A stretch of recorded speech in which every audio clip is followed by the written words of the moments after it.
Hello guys, myself Ashra Nagan. Today we are going to start Madhya Pradesh Vishesh Nyayalay Adhiniyam 2011. In previous video, we read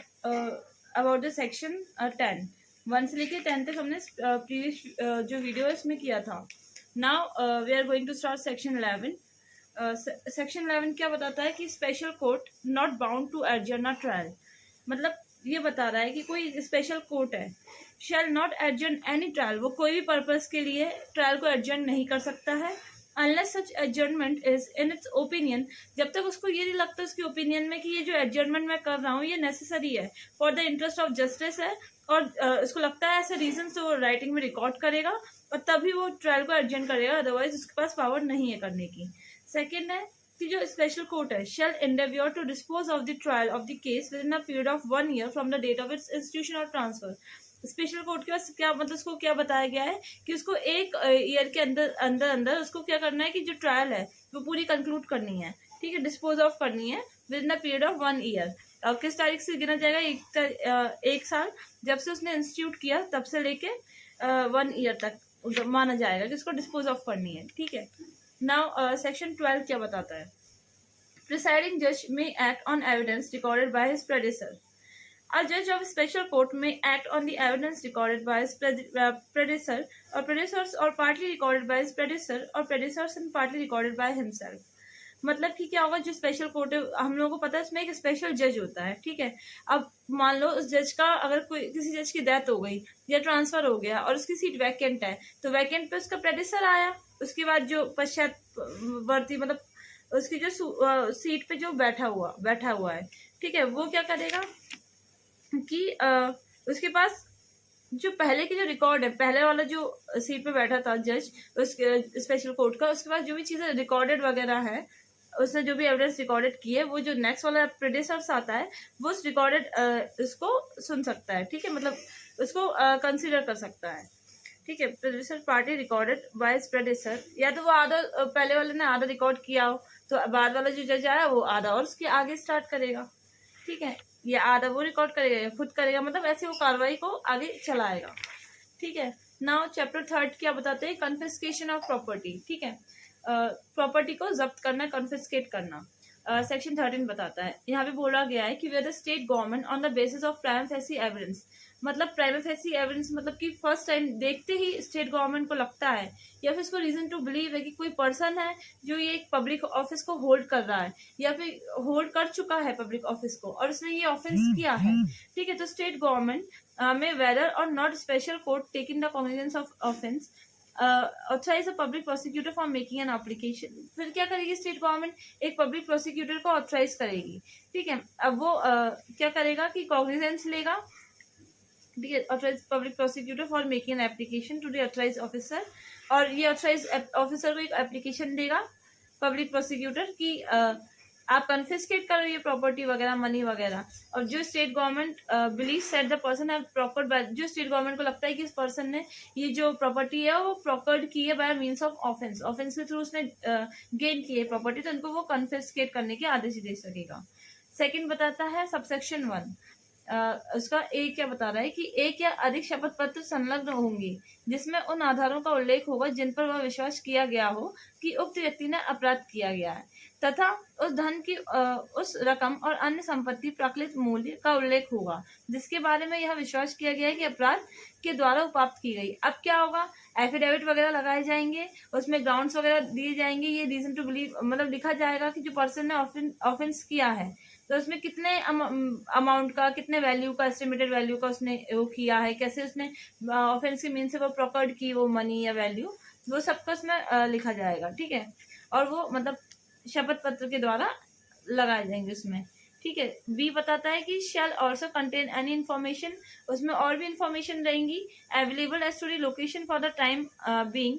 of any money और other, कोई money को लेके, कोई property को लेके, and shall if necessary give other particulars, और अगर जरूरी है तो और भी चीजें पर्टिकुलर जो उस चीज से रेलिवेंट है वो सब इसमें इंक्लूड हो सकती हैं, ठीक है.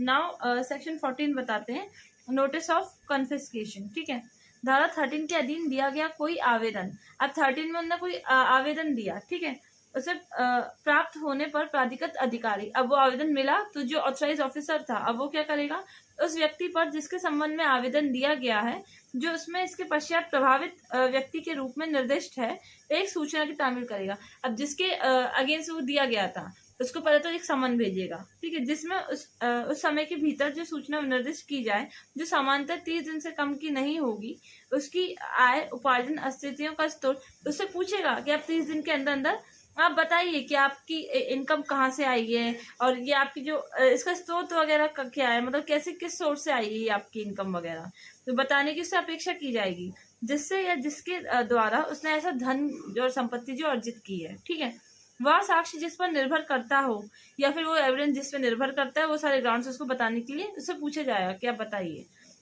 तथा उससे और अन्य जो रेलिवेंट जानकारियां वगैरह है और अन्य जो विवरण वगैरह है कि तथा यह कारण बताने की अपेक्षा की जाएगी, और ये कारण भी उससे पूछा जाएगा कि क्यों ना ऐसा समस्त या कुछ धन या संपत्ति दोनों अपराध द्वारा अर्जित किए गए घोषित कर दिए जाए, मतलब हम लोग इसको घोषित कर दें कि आपने अपराध द्वारा अर्जित किए हैं और राज्य सरकार द्वारा ये कन्फिस्केट कर लिया जाए या नहीं, ये इसको बताएंगे, ये जानकारी वगैरह इसको देंगे, ठीक है, ये सवाल उससे पूछेंगे। और अब सेकंड इसमें क्या बता रहा है कि उपधारा 1 के अधीन किसी व्यक्ति को दी गई सूचना में किसी धन या संपत्ति या दोनों को ऐसे व्यक्ति के निमित्त किसी अन्य व्यक्ति द्वारा धारण किए जाने का विनिर्देश हो, वह सूचना की प्रति अन्य व्यक्ति पर भी तामील की जाएगी। अब इसमें लग रहा है कोई अदर पर्सन भी इंक्लूड है तो उस अदर पर्सन को भी समन भेजा जाएगा। थर्ड में बताया गया उपधारा 1 में अंतर्विष किसी बात के भी होते हुए प्रभावित व्यक्ति द्वारा प्राधिकृत अधिकारी के समक्ष अभिलिखित कराई गई साक्ष्य। अब जो वो प्रभावित व्यक्ति इफेक्टेड पर्सन वो जो मतलब उससे इफेक्ट हुआ है उस चीज से, तो वो क्या करेगा, वो साक्ष्य देगा किसको, प्राधिकृत अधिकारी ऑथराइज ऑफिसर को, उसके समक्ष साक्ष्य देगा, सूचना देगा, विशिष्टियों का विशेष न्यायालय के समक्ष विचारण में खंडन और उन चीजों का खंडन किया जा सकेगा कोर्ट में, परंतु ऐसा खंडन इस अधिनियम के अधीन विशेष न्यायालय द्वारा अपराधी के अपराध के अवधारण और न्याय निर्णय के विचारण तक ही सीमित होगा। और वो कब तक वो खंडन सीमित होगा, जब तक वो केस जो है वो डिटर्मिनेट नहीं हो जाता या एडजुडिकेट नहीं हो जाता, तब तक वो खंडन उसका सीमित रहेगा। फिर सेक्शन 15 क्या बताता है, confiscate of property in certain cases, कुछ केसेस में प्रॉपर्टी को कन्फिस्केट कर लिया जाता है। द ऑथराइज्ड ऑफिसर में आफ्टर कंसिडरिंग द एक्सप्लेनेशन, पूरा जो एक्सप्लेनेशन था वो सब कंसिडरिंग करने के बाद, if any two this show cause notice issued under section 14 and materials available before it and giving to the person, and in case where a person affected holds any money or property specified in the notice to any person to other person a reasonable opportunity of being heard or ordered। मतलब कि क्या होगा कि अब जो 14 में हमने क्या किया था कि उसको जानकारी दी थी कि कारण वगैरह बताओ, और उसके समक्ष सामग्री वगैरह जो उपलब्ध उनने कराई उस पर वो विचार करने के पश्चात क्या होगा, और प्रभावित व्यक्ति तथा उस दशा में जो प्रभावित व्यक्ति किसी अन्य व्यक्ति या दूसरा व्यक्ति भी है उसके माध्यम से भी संपत्ति या वो धन मतलब धन वगैरह जो धारण किया हुआ है, ठीक है, और ऐसे अन्य व्यक्ति को भी, उन दोनों को क्या होगा, सबसे पहले तो रीजनेबल अपॉर्चुनिटी दिएगा, हियरिंग अपॉर्चुनिटी, और उसको प्रदान करने के पश्चात क्या करेगा, जो ऑथराइज ऑफिसर है आदेश द्वारा निष्कर्ष मतलब कंक्लूजन निकालेगा, वो अभिलिखित करेगा कि क्या प्रश्नगत समस्त या कोई अन्य धन या संपत्ति विधि विरुद्ध अर्जित की गई है। फिर वो कंक्लूजन निकालेगा कि क्या ये जो प्रॉपर्टी है ये विधि विरुद्ध मतलब अनलॉफुल मीन से अर्जित की गई है या नहीं की गई। सेकेंड क्लॉज बताता है कि जहाँ प्राधिकृत अधिकारी वह विनिर्दिष्ट करता है कि कारण बताओ, सूचना में निर्दिष्ट कुछ धन या संपत्ति या दोनों अपराध के माध्यम से अर्जित किए गए हैं, ठीक है, किंतु ऐसे धन या संपत्ति को विनिर्दिष्ट चिन्हित करने में समर्थ ना होता तो प्राधिकृत अधिकारी के लिए यह विधिपूर्ण होगा कि वह धन या संपत्ति या दोनों निर्दिष्ट करे कि जो इसके सर्वोत्तम निर्णय के अनुसार अपराध के माध्यम से अर्जित किए गए हैं, धारा 1 के अनुसार निष्कर्ष अभिलिखित करेगा। फिर जो भी होगा वो कंक्लूजन वगैरह निकालेगा इसमें। फिर थर्ड क्लॉज क्या बताता है कि जहाँ प्राधिकृत अधिकारी इस धारा के अधीन इस आशय का निष्कर्ष अभिलिखित करता है, जब वो कंक्लूजन निकाल लेता है कि कोई धन है या संपत्ति है या दोनों है अपराध के माध्यम से या अपने अर्जित किए हैं ये चीजें, और वहां ये घोषित करेगा कि ऐसा धन संपत्ति या दोनों इस अधिनियम के उपबंध के अधीन रहते हुए मतलब इस एक्ट के प्रोविजंस के अकॉर्डिंग अंतर्गत हम रहते हुए जितने भी विलंगमों हैं उससे मुक्त राज्य सरकार को अधिगत माने जाएंगे। फिर ये मान दिया जाएगा कि जितने भी इनकम्बरेंस थे उस प्रॉपर्टी पे वो प्रॉपर्टी फ्री हो जाएगी सारे इनकम्बरेंस से, और वो प्रॉपर्टी गवर्नमेंट को चली जाएगी, ठीक है। उसके बाद परंतु यदि अधिकृत संपत्ति का बाजार मूल्य प्राधिकृत अधिकारी के पास जमा कर दिया गया है, अगर उसकी मार्केट वैल्यू थी और ऑथराइज ऑफिसर को जमा कर दी गई, तो संपत्ति जो है वो कन्फिस्केट नहीं होगी। और जहां फोर्थ बताता है, जहां इस अधिनियम के अधीन का कोई कंपनी का कोई शेयर वगैरह है या राज्य सरकार को अधिकृत माना जाता है, तो कंपनी अधिनियम जो कंपनीज एक्ट 1956 अथवा कंपनी के संगम अनुच्छेदों में अंतर्गत किसी की बात, कंपनी लॉ में कोई बात के होते हुए भी कंपनी तुरंत राज्य सरकार को ऐसे शेयर और अंतरिक्ष के रूप में रजिस्टर्ड करेगी। अब ये शेयर वगैरह और पता चला कि अनलॉफुल मीन से ये शेयर वगैरह क्या गेन किए गए हैं, तो ये शेयर वगैरह सरकार को हो जाएगी और उनके नाम पर रजिस्टर्ड हो जाएगा। ठीक है, दिया गया है रजिस्ट्रीकृत होगी। ठीक है, अब फिफ्थ क्लॉज क्या बताता है कि इस आधार के अधीन धन या संपत्ति या दोनों अधिग्रहण की प्रत्येक कार्रवाई धारा 15 की धारा 1 के अधीन सूचना की तामील की जाने के 6 मास की कालावधि के भीतर निपटाई जाएगी। अब ये कन्फिस्केट की जितनी भी ये वो है कार्रवाई, ये विद इन 6 मंथ में निपटाई जाएगी। ठीक है, 15(1) के अधीन हमने जैसे सूचना की तामील की, उसके बाद विद इन 6 मंथ में उसको निपटाई जाएगी ये प्रोसीडिंग। उसके बाद 6th क्लॉज क्या बताता है कि the order of confiscation pass under this section shall subject to the order pass in appeal if any under section 17 will be final and shall not be called in question of law. अब इस धारा के अधीन जो भी पारित किया गया है, मतलब जो कन्फिस्केशन का आदेश पारित किया गया था और उसकी अपील अगर कोई लगाई गई है, अपील यदि कोई हो, मैं पारित आदेश के अधीन रहते हुए भी, अपील में भी जो आदेश आया उसके अंतर्गत भी रहते हुए भी, धारा जो 17 है, 17 में अब क्या होगा कि ये जो इसका डिसीजन है वो अंतिम होगा और किसी न्यायालय में और कोई और कोर्ट में इसको प्रश्नगत नहीं किया जाएगा, क्वेश्चन नहीं किया जाएगा। ठीक है, सेक्शन 16 क्या बताता है, transfer to be null and void. अब where the issue of notice under section 14 any money or property both referred into the said notice are transferred by any mode whatsoever, such transfer for the purpose of the proceeding under this act shall be void, मतलब be void, and if money or property both are subsequently confiscated to the state government under section 15, then the transfer of such money or property both shall be deemed to be null and void। अगर ये जो property है जो unlawfully gain की गई थी, ये अगर किसी और को ट्रांसफर कर दी गई है तो उसका ट्रांसफर जो है उसका वो नल एंड वाइड हो जाएगा। ठीक है, और अगर ये जो सब्सिक्वेंटली गवर्नमेंट द्वारा, अगर ये स्टेट गवर्नमेंट द्वारा कॉन्फिस्केट कर दी गई है सेक्शन 15 में, तो जो इस मनी का ट्रांसफर वगैरह जो भी थे वो सब ये माने जाएंगे कि वो नल एंड वाइड है। ठीक है, सेक्शन 17 क्या बताता है, अपील, अपील के प्रोविजंस दिए हैं। इस अध्याय के अधीन प्राधिकृत अधिकारी के किसी आदेश की व्यथित कोई व्यक्ति उस तारीख से जिसको कि अपील या आदेश पारित किया गया था 30 दिन के भीतर उच्च न्यायालय को अपील कर सकेगा। तो हाई कोर्ट को ये अपील करता है विद इन 3 डेज, और मतलब किसके ऑर्डर से, एग्रीव पर्सन, कोई भी पर्सन है जो एग्रीव्ड है ऑथराइज ऑफिसर के ऑर्डर से। ठीक है, तो इस चैप्टर में वो हाई कोर्ट को अपील करेगा विद इन 30 डेज। ठीक है, देन सेकंड बताता है कि upon any appeal preferred under this section high court में आफ्टर गिविंग सच पार्टी मतलब जैसे अपील प्रेफर की गई तो हाईकोर्ट क्या करेगा, पार्टी को हियरिंग अपॉर्चुनिटी वगैरह देगा जैसा उसको सही लगता है। फिर 3rd क्लॉज क्या बताता है कि an appeal preferred under subsection 1 shall be dispose preferably with a period of 6 month, 6 month के अंदर वो डिस्पोज ऑफ हो जाएगी appeal from the date it is preferred and stay order. If any pass in appeal shall not remain in force beyond the prescribe period of disposal of appeal. वही फिर उसके बाद disposal का जो prescribe period है उसके बाद भी वो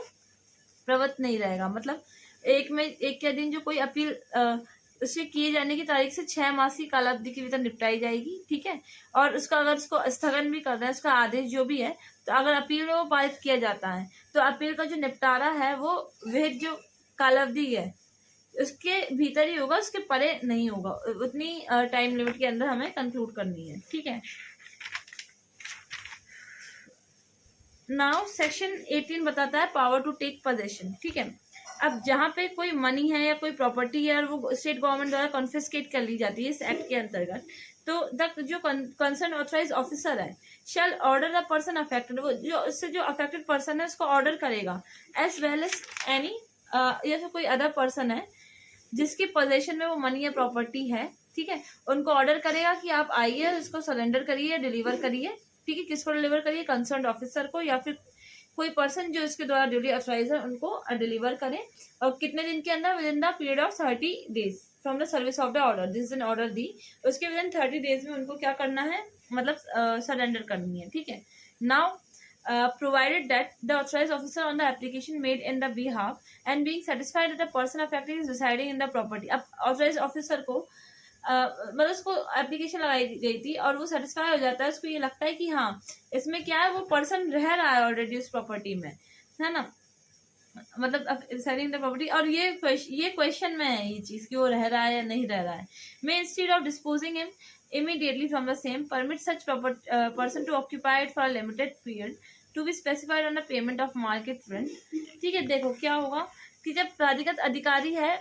इस निमित्त उससे आवेदन दिया है ना, और तथा उसका समाधान कर लेने पर जो प्रभावित व्यक्ति है वो प्रश्नित संपत्ति में निवास कर रहा है और उसे तत्काल बेदखल करने के बदले वो क्या करेगा कि ऐसे व्यक्ति को निर्दिष्ट की जाने वाली सीमित कालावधि उसको दे दी, ठीक है, कि उसके लिए राज्य सरकार को ताकि उस टाइम में तुम राज्य सरकार को बाजार मूल्य पे जितना भी उसका भुगतान वगैरह है वो उसका दो, कब्जा बनाए रखने के लिए पैसे दे दो, ये अनुमति दे देगा कि तुम रहो और राज्य सरकार को पैसे देते रहो, ठीक है। और उसके पश्चात ऐसे व्यक्ति उस संपत्ति को खाली, और जब वो दे देगा पूरा तो जो ऐसा व्यक्ति है उसको संपत्ति का खाली कब्जा सौंप देगा, ठीक। सेकंड क्लॉज ये बताता है कि यदि कोई व्यक्ति उपधारा 1 के अधीन किए गए आदेश का पालन करने से अगर वो इनकार करता है, ठीक है, या फिर पालन करने में वो असफल रहता है, तो प्राधिकृत अधिकारी संपत्ति को कब्जे में ले सकेगा, वो अपने कब्जे में ले लेगा संपत्ति को और उस प्रयोजन के लिए ऐसे बल का प्रयोग वो कर सकेगा जैसा उसको सही लगता है, ठीक है। देन थर्ड क्लॉज क्या बताता है कि उपधारा 2 में अंतरिक्ष और कुछ भी बात के होते हुए प्राधिकृत अधिकारी जो उपधारा 1 में किसी धन या संपत्ति या दोनों का कब्जा लेने के प्रयोजन के लिए सहायता के लिए वो पुलिस अधिकारी की भी सेवा ले सकता है, ठीक है, अपेक्षा कर सकता है और अपेक्षा का अनुपालन करना वो उसके लिए मतलब बाउंड है वो पुलिस ऑफिसर के लिए, ठीक है। नाउ सेक्शन 19 क्या बताता है कि refund of confiscate money or property, ठीक है, where the order of the confiscate, जहाँ पे सेक्शन 15 में ऑर्डर दिया गया कि आप प्रॉपर्टी को कन्फिस्केट कर लो और वो ऑर्डर मॉडिफाइड या एनुअल्ड कर दिया हाई कोर्ट ने, ठीक है, एंड अपील वगैरह में चेंज कर दिया, और where the person affected is acquitted, और जो पर्सन अफेक्टेड था वो एक्विटेड हो गया स्पेशल कोर्ट से, तो जो मनी है प्रॉपर्टी है जो भी है वो उस पर्सन को वापस लौटा दी जाएंगी क्योंकि वो तो उसकी थी, ठीक है, उसने कोई अनलॉफुल मीन्स से रिकवर नहीं की थी वो। इन अ केस अगर वो पॉसिबल नहीं है उसको प्रॉपर्टी रिटर्न करना तो उसको उस प्रॉपर्टी का प्राइस दे देंगे इंक्लूडिंग द मनी वगैरह जो हो गया और जो भी कन्फिस्केट किया गया है विद द इंटरेस्ट के रेट से, और क्या इंटरेस्ट की रेट होगी 5% पर एनम, जो जिस दिन कन्फिस्केट किया था उस दिन से लेके कैलकुलेट की जाएगी, ठीक है। तो यहाँ ये हमने आज सेक्शन 11 से लेके 19 तक कर लिया है। आई होप आप लोगों को समझ में आया हो। अगर आपको कोई भी डाउट होता है then you may ask in the comment section below. Thank you.